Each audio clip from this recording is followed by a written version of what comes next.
Okay. Oh, is that going to be in our background? Wow, that's very picturesque. Molly, the person who talks about things with people while they eat.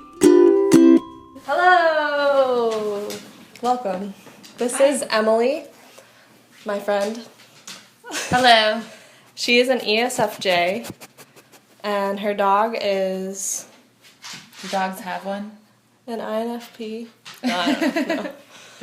And we've been friends since we were young, middle school. Mm-hmm. Yeah. We went to elementary school together, but we weren't But we friends. weren't really friends yet. It wasn't until middle school. Yep. I'm the host, so I'm supposed to not be uncomfortable. I'm supposed to make you uncomfortable, sorry. Your dominant function is extroverted feeling, which is very much so about like harmony, and you That want makes sense. people to be safe and happy. Yeah. Yeah, when I think of things, I always think of, like, other people. And when I say this, I feel like it comes off so conceited, but what I learned about myself in therapy and, like, going through grad school, we really had to examine ourselves. And one of my patterns within myself is I always look at how everybody else is feeling, and I need to look more at how I'm you're feeling. and I don't do that. So that's part of That's my a huge ESFJ. Yeah, I that's a guess. huge downfall of extroverted feeling.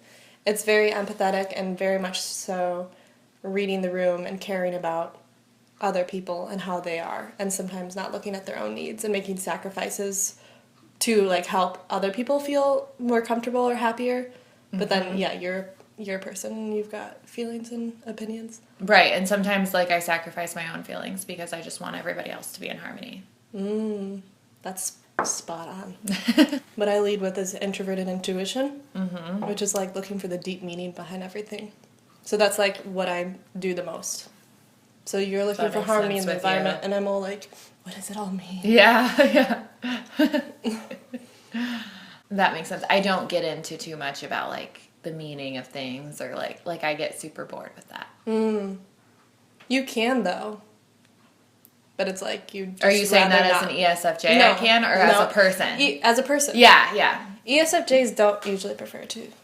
Yeah, I don't prefer to. And it's like, sometimes I feel like a horrible person because, like, I don't like to watch the news. And maybe that's not, like, getting into the meaning of stuff, but, like, I don't put myself in those positions of, like, looking at the meaning because it gets me in, like, a really low place sometimes. We're cruising through this. I'm cruising through my coast. So I just feel like I know a lot about myself because I just got through a 3-year graduate school program for counseling where one of our main things we did was get to know ourselves so we could examine our own biases and not let that shine through when we're counseling others. And just kind of keep that in mind. So, like, we all have biases, and that's okay.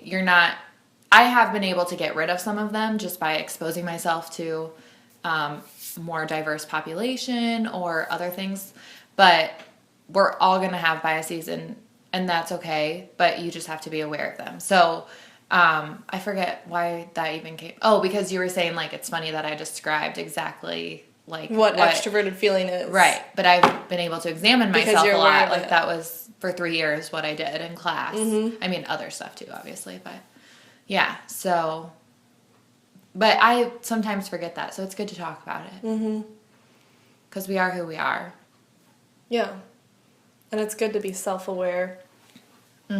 So that you can better work on your strengths. Right, because if I know that I want everybody else in harmony, and that's always what I'm focused on, instead of myself, I can then consciously be like, okay, but how do I feel What are about my this? needs? Yeah, I need to put myself first sometimes, and that's okay. But it's Yeah. hard. And you don't even see that as a flaw necessarily at first, because it's like, well, I'm helping people, and like you might not understand, like before examining it, that like you are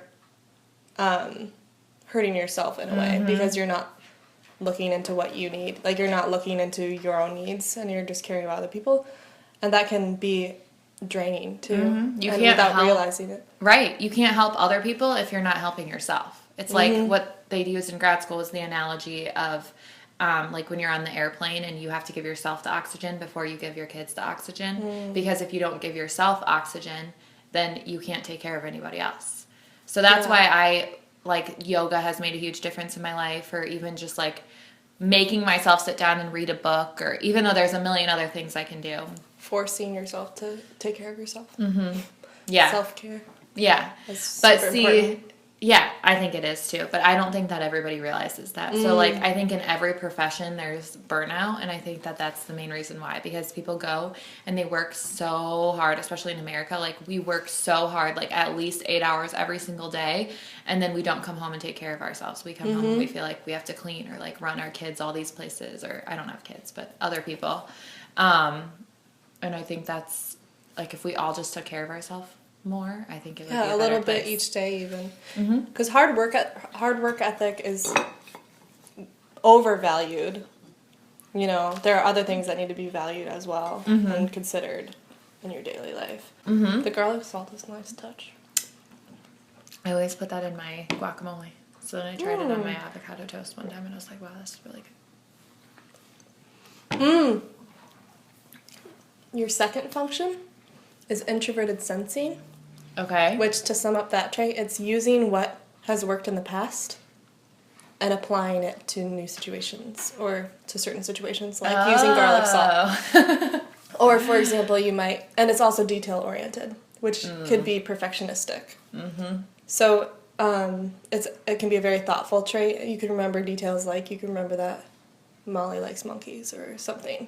Like certain things like that will stick in your memory. And then because of your extroverted feeling and caring, like you can apply that and like give good gifts, for example. It's funny when you say that because I wonder if there's like a lot of, do they match careers with the Myers-Briggs, right? Okay. Because I just feel like who I am as a person, like, just lends itself perfectly to school counseling. Because there's lots of, like, details that we have to remember every single day. But then also, like, my empathetic, like, nature helps with the counseling piece. But then also I have to, like, schedule and plan field trips and do all this other stuff that I need that detail-oriented piece, too. And you're good at that. Yeah. And I enjoy both of it.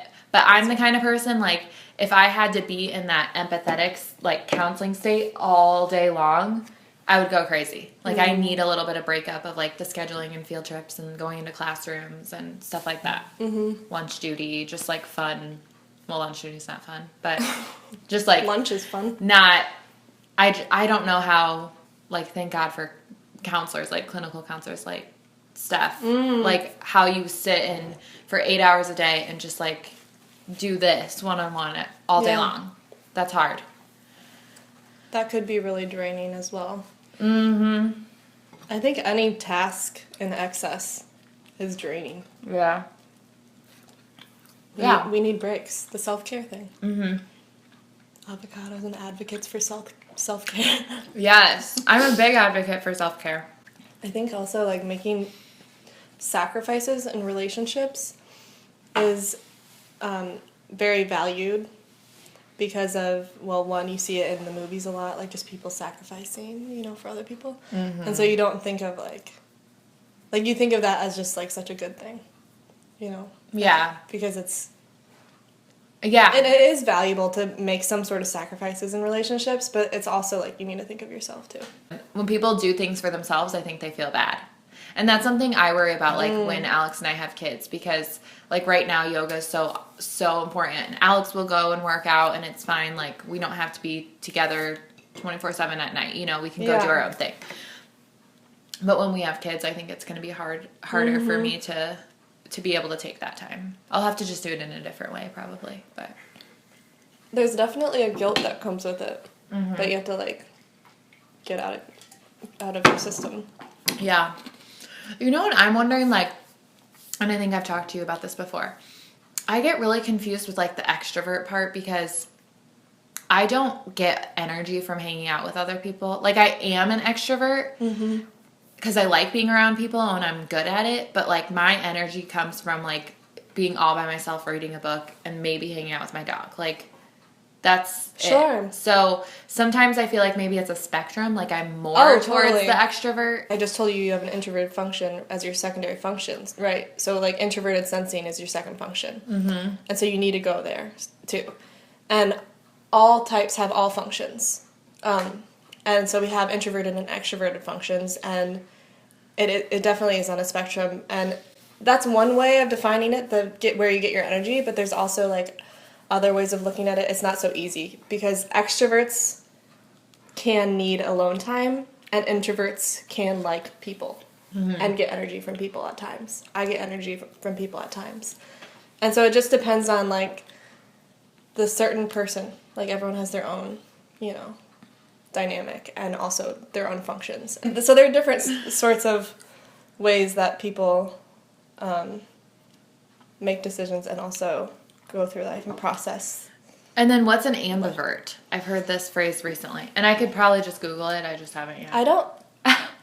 I don't really think that an ambivert is a Thing? It would be like right in the middle of the spectrum, but like because I'm super into MBTI, you do prefer one or the other in that system of classification. Mm-hmm. So it's like there are 8 introverts and 8 extroverts, and it's just a matter of like where you're at in that moment in time, you know, because you can have introverted moments and I can have extroverted moments.